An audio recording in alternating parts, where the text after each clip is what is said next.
Welcome back to channel. Ajay முத்துசா டைரக்ஷனில் நம்ம சாம்சியஸ் மியூசிக்கில் நம்ம அருள்நிதியோட ஆக்டிங்கில் நெக்ஸ்ட் அப்கமிங்கில் வரக்கூடிய ஒரு Tamil horror thriller drama movie தான் demand colony part 3.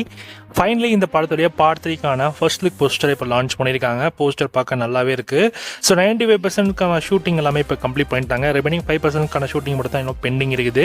So demand colony 3 மூவியை பொறுத்த வரைக்கும் சம்மரில் ரிலீஸ் ஆகுன்ற மாதிரி சொல்லியிருக்காங்க. இந்த மார்ச் இல்லைனா மே மந்தில் நீங்கள் இந்த படத்தை தேட்டரில் எதிர்பார்க்கலாம்.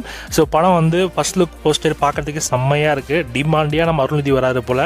ஸோ இந்த படத்துலேயே கதை வந்து பயங்கரமாக இருக்க போகுது. ஃபர்ஸ்ட் 2 பார்ட் பயங்கர ஹிட்டு. அதே மாதிரி பார்ட் 3யுமே ஹிட் ஆக போதான்னு வெயிட் பண்ணி பார்க்கலாம். ஸோ டிமாண்ட் காலனி 3 படத்தோடைய ஃபர்ஸ்ட் லுக் போஸ்டர் உங்களுக்கு எந்த அளவுக்கு பிடிச்சிருக்குன்றதை மறக்காம கமெண்ட் பண்ணுங்கள். ஸோ இந்த சம்மருக்கு இந்த படம் உங்களுக்கு தேட்டரில் ரிலீஸ் ஆக போகுது. பார்ப்போம் டிமாண்ட் காலனி 1 அளவுக்கு டிமாண்ட் காலனி 3 அளவுக்கும் இருக்கான்னு. கண்டிப்பாக இந்த படத்தில் அருள்நிதி வந்து டிமாண்டே தான் நடிக்கிறாரு. பட் ஆனால் அவருடைய அந்த கேரக்டருக்கு ஸோ அந்த இன்னும் வந்து பவர்ஃபுல்லான ஒரு கெட்டப்பில் பயங்கரமாக வந்து நம்மளை மிரட்டுவார்னு நினைக்கிறேன்.